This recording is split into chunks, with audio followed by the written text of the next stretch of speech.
The current Formula One grid has 20 cars, and next year, 22 cars. And a lot of people, and I agree, think that's too few. We'd like to see 24, 26, 28 like it used to be in the past. And the Formula One grid once had as many as 39 entries at the 1989 Brazilian Grand Prix in 𝘾𝙤𝙥𝙮𝙦. So come with me to discover the fabulous story of the pre-qualifying era. An incredible time when so many teams wanted to take part. There weren't enough spots for everyone, and a kind of entrance exam was held. And what about those who got eliminated? Each delightfully amateur team, you really need to know about this story. Every questionable driver, every clunky car without sponsors. In short, a wildly entertaining cast of characters and machines. And that's what we're going to talk about today on Splash and Go, the pre-qualifying era. But first, this video is sponsored by our longtime partner. I'm talking about Surfshark, the best VPN service for you, for me, for all of us.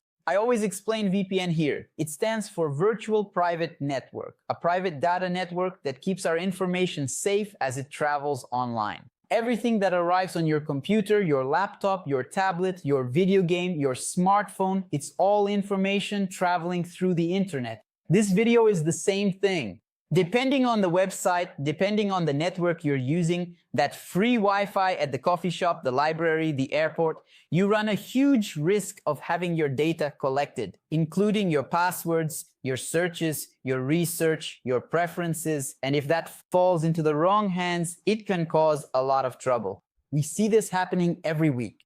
Leaks of corrupted databases from banks, phone companies, cable TV providers, and so on, and you're caught in the middle of it. But with Surfshark, your information travels across the internet encrypted, and only the real recipient can understand it. So it gets decoded on the other end, and the information comes back to you in complete safety.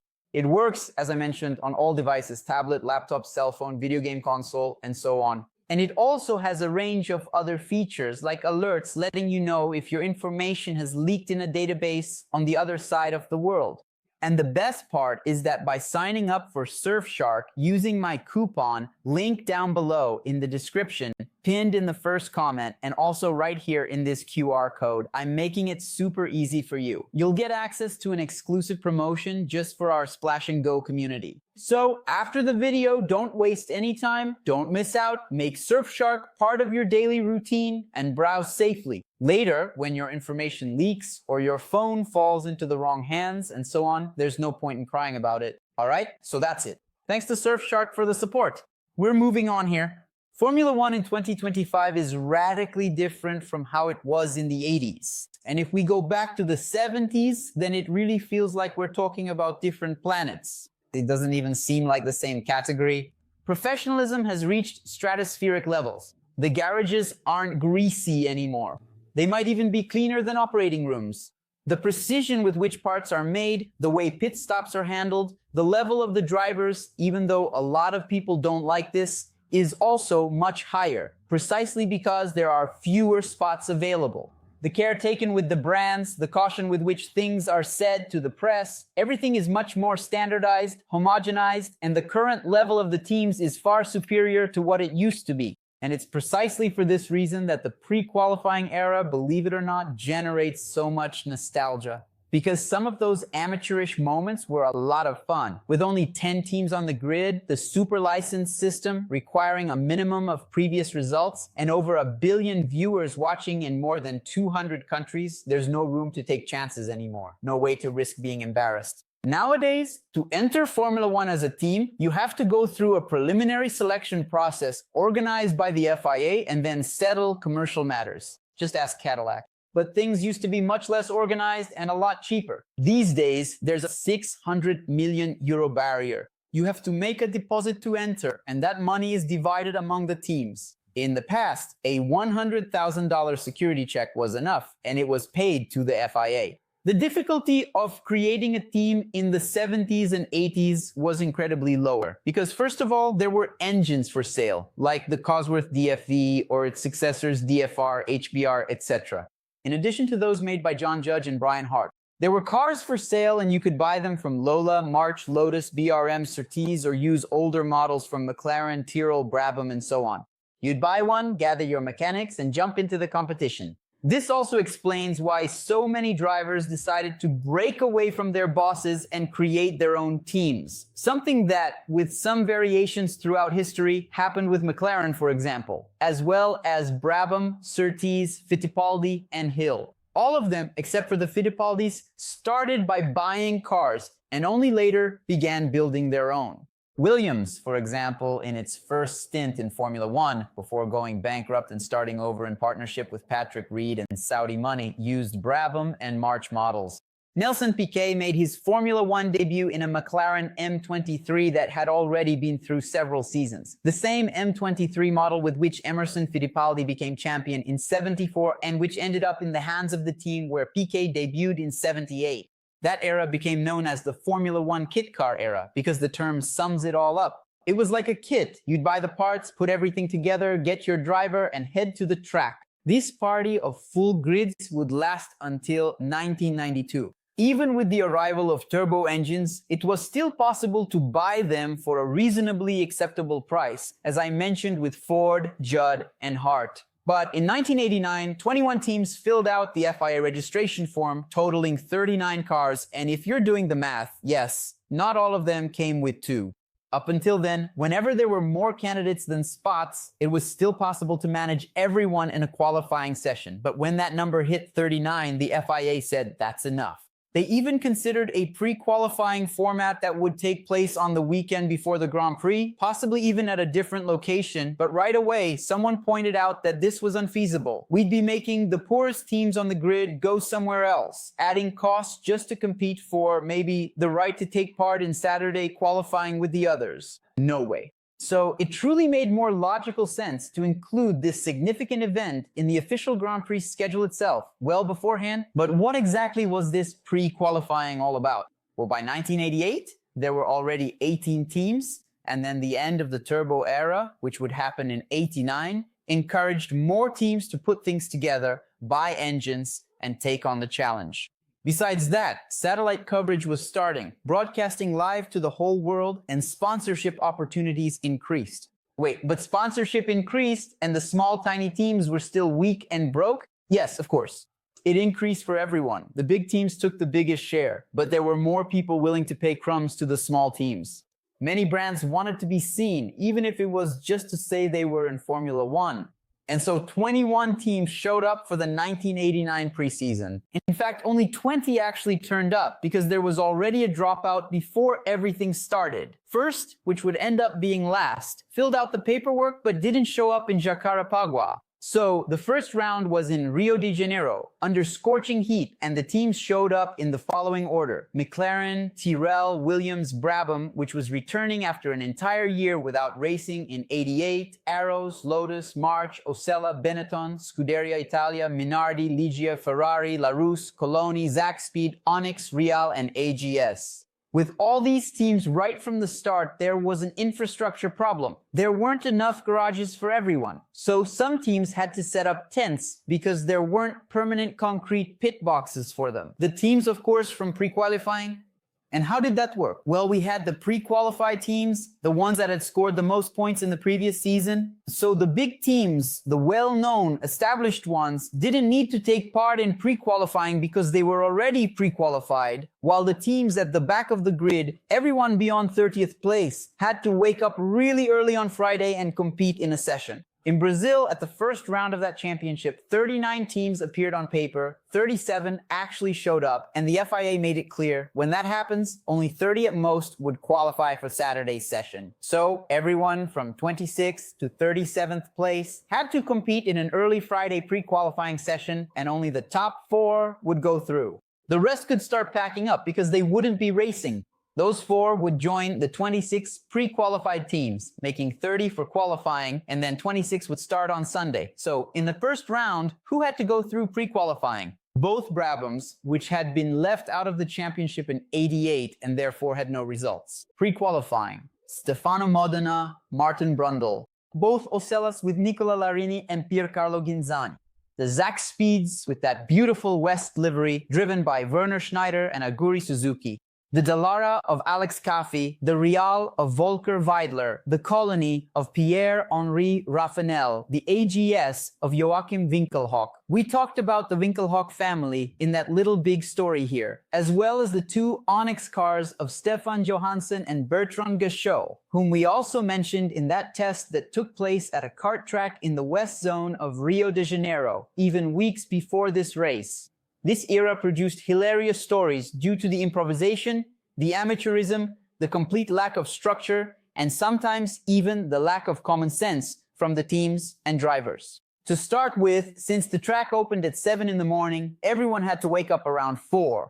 On top of that, and precisely because it was the first session, the asphalt was filthy, the track was green, no one had driven on it yet. Besides the fact that mechanics and drivers had to be ready much earlier than everyone else, waking up at the crack of dawn to be on the track by 7, which in itself was already a huge blow to morale. The risks they took were much greater, because in 1 hour, the top 4 would advance, and if they didn't, it was game over and they'd have to answer to the sponsor. Sometimes not, though. Sometimes that was exactly what they wanted, not to qualify. I'll get to that in a moment. And of course, the chances of a big crash were much higher. Dirty track, no reference points, cars freshly assembled, everyone up before dawn, all tired, you can imagine.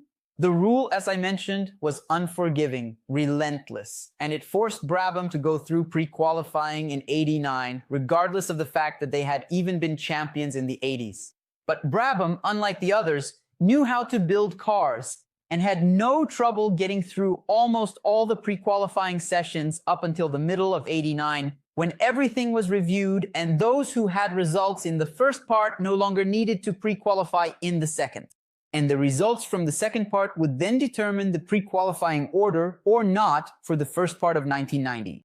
Every 6 months this was reviewed. Bernie Ecclestone had decided to get rid of the team, Alfa Romeo almost acquired the assets, and in this uncertainty, Brabham did not race in '88.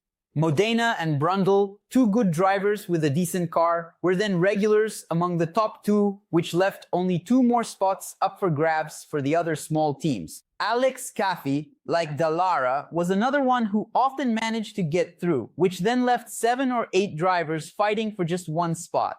The competition was so intense and the desperation to advance in pre-qualifying was so great that at that year's Monaco Grand Prix, 3 of the top 6 finishers had come from pre-qualifying, showing that while they were amateurs, there were also serious contenders. So much so that Johansson, who had done a shakedown with that car at the kart track in the second half of '89, would take an Onyx to the podium at Estoril. As the 1989 season went on and the level of those who were left out kept rising because of the need to secure a spot with 7 or 8 drivers competing, the line between success and failure became increasingly thin, which also heightened the sense of desperation. Just to give you an idea, Stefan Johansson with Onyx at the French Grand Prix managed to pre-qualify, took the car to 5th place in the race, and scored 2 points. Those 2 points put the team ahead of Minardi in the standings. So you can understand exactly what we're talking about here. Minardi was a big team. It was established compared to this crowd. With this result from Onyx, Minardi's situation seemed so hopeless, and it looked like they would have to go into pre-qualifying that only a miracle seemed capable of solving their dilemma. And the miracle happened. In one of the team's greatest performances in history, Luis Perez Sala finished 6th at Silverstone, and on that same day, in the other car, Pierluigi Martini finished 5th. 3 points, 1 + 2 scored against Onyx's 2, right on the line, in the very race that marked the end of the first half, when the list was then revised. And of course, sometimes crazy results managed to save the neck of those who, logically, didn't deserve it. As happened with Christian Danner's 𝙑𝙑 at the United States Grand Prix in Phoenix, because a lot of people dropped out in a race with many retirements, and suddenly Danner was 6th, scored a point, and saved his own neck and the team's for the second half of the year. I think I even talked about that race in a little great story about De Cesaris.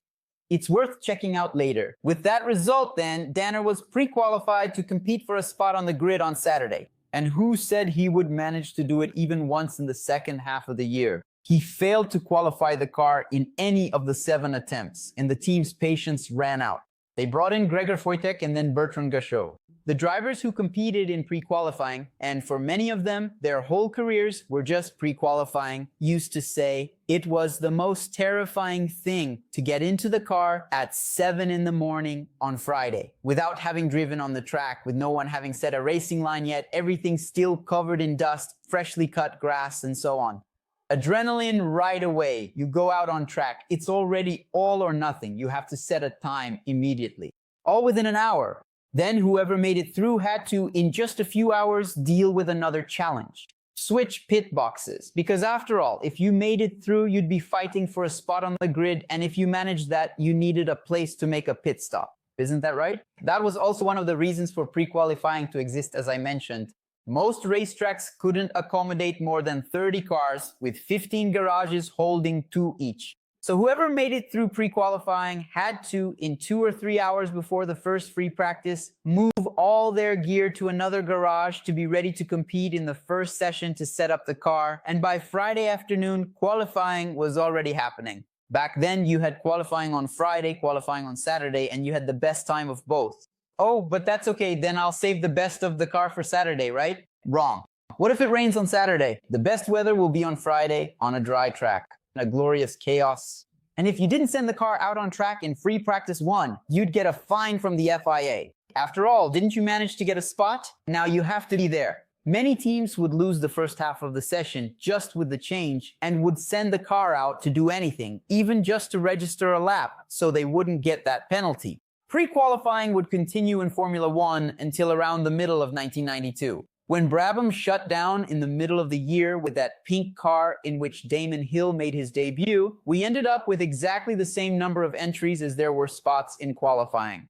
This happened because in the meantime, between 89 and 92, Zakspeed, Real, Eurobrun, Colony, AGS, and Onyx all closed their doors. Some simply shut down, others changed their names and survived, like Colony, which became Andrea Moda. Well, survived is being generous on my part.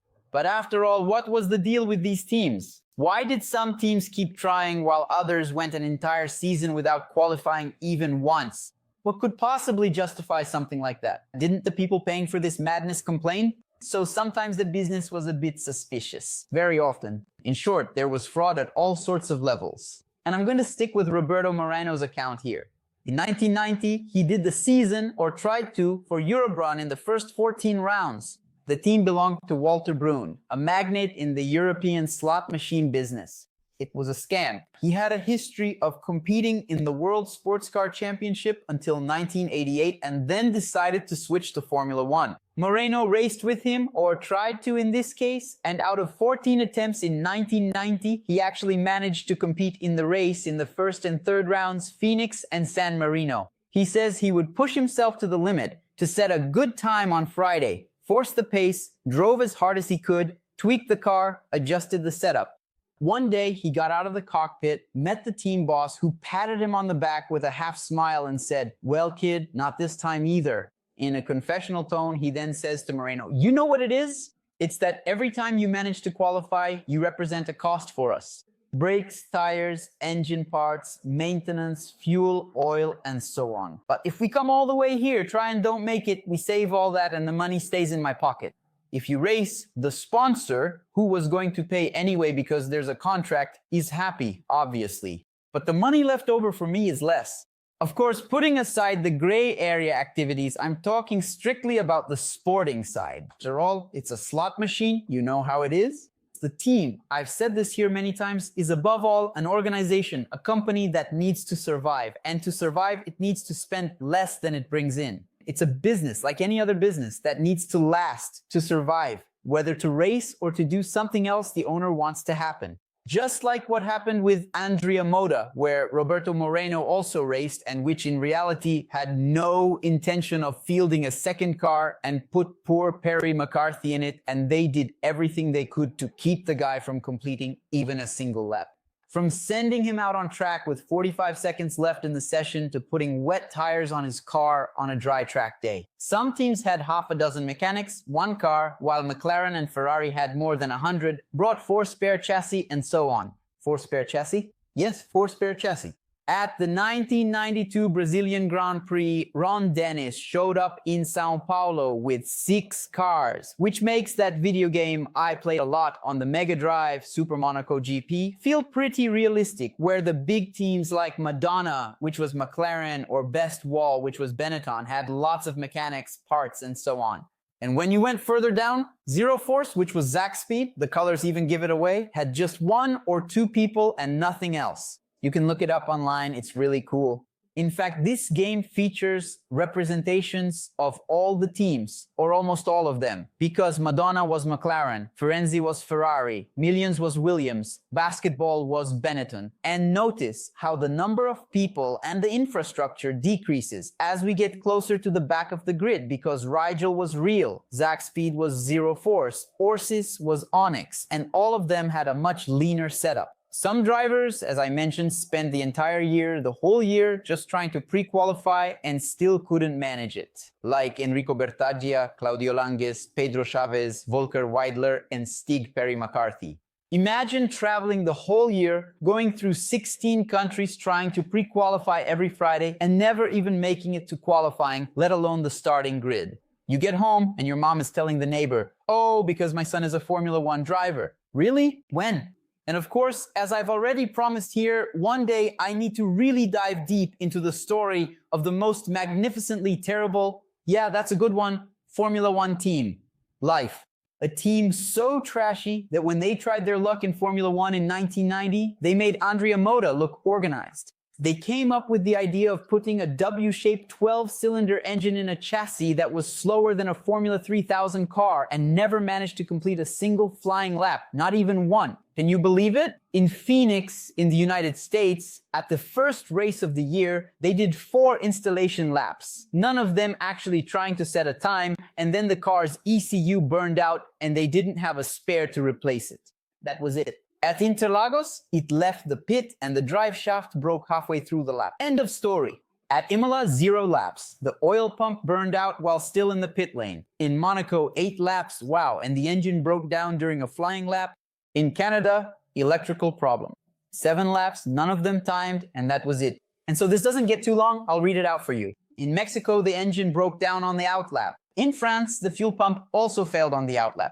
Silverstone, 8 laps, none of them timed, engine failure. Germany, 5 laps. They tried to change the suspension setup. Fancy, right? But couldn't finish in time, 0. And yet another string of attempts only for them not to even show up at the last 2 races of the year in Japan and Australia with just 2 points. To save money, of course, on shipping costs. At the first race of the year, just so you know, they had to borrow a tire pressure gauge from Eurobrunn. An item as essential as, I don't know, a helmet. Who was the driver who took part in the most pre-qualifying sessions? Bertrand Gachot, with 41 participations with Onyx, Coloni, Jordan, and Venturi, which would become or was La Russie. And there is a driver who holds the record for a 100% success rate in all the pre-qualifying sessions he entered. He always made it through the selection. Stefano Modena in the first half of the 1989 season. Another bizarre example was when Eric van de Poel, a Belgian driver for Lambo, actually Scuderia Modena, but everyone called it Lambo because it was a secret Lamborghini operation. Just so you know, Lamborghini, he was stopped at the exit of the pit lane because the officials said, "Hey, you're too tall for this cockpit. Your head is way too high compared to the roll bar. If you flip over, you'll die." He couldn't get on the track, he was stopped. And I ask you, couldn't they have noticed this earlier? For Lambo, apparently not. And there's a funny story involving Jordan, which, being a new team in 1991, had to go through pre-qualifying, but since they had the structure, scored points, and got results that year, pre-qualifying actually became a privilege for them, because in the first half of the year, they had the chance to run more than their rivals and fine-tune their setup, arriving at free practice at Friday qualifying with an extra hour on track compared to their rivals. Anyway, I could stay here telling bizarre stories for hours, which would actually be really cool because pre-qualifying is almost synonymous with bizarre stories. Do you remember any? Share them here in the comments. Who knows, it might become a little big story in our Wednesday segment. So this was the re-recording of the pre-qualifying episode that I originally recorded back in 2022, but since there are always new people arriving here, it's worth telling it again. I hope you enjoyed it. Leave a like, it's free, doesn't cost anything, you know, it really helps the channel. Do me this favor, do us this favor, and don't forget to comment. to leave your hype, even if it's just with an emoji. Tell us where you're watching from. The important thing is to comment. Comments, likes, and hype are the fuel for the channel's growth. Our audience has amazing engagement that really moves the needle, and that's why we have more likes, comments, and hype here than channels with 10 or 15 times our number of subscribers. Because you guys are awesome. So you don't miss out on anything we do here, you already know what to do. Notification channels, Instagram, Telegram, and WhatsApp, where you can join and start receiving an automatic message the moment I publish each piece of content. And finally, we have our social networks, Instagram, Twitter, Threads, and TikTok, where there's content all the time. And I'll see you all here in the next videos. Thanks, and a big